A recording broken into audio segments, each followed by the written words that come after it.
അറിയിക്ക. എല്ലാവരും പെട്ടെന്ന് തൊഴുതു മാറിക്കൊള്ളണം. മഹാരാജാവ് എഴുന്നള്ളുന്നുണ്ട്. ക്ഷേത്രത്തിലെ പൂജയുടെയും ക്ഷേത്ര നടത്തിപ്പിന്റെയും ഒക്കെ മഹത്വം ഞാൻ തിരുമനസിനെ അറിയിച്ചിട്ടുണ്ട്.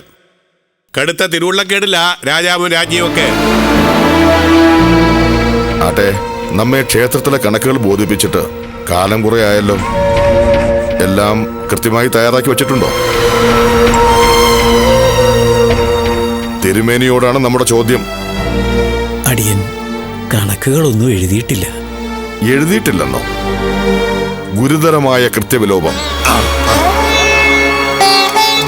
അങ്ങയെ പൂജിച്ച് ദിനം പ്രതി ചൈതന്യ ശോഭയേറ്റുന്ന മേൽശാന്തി തിരുമേനിക്ക് ആപത്തൊന്നും വരുത്താതെ കാത്തുകൊള്ളണേ ദേവ.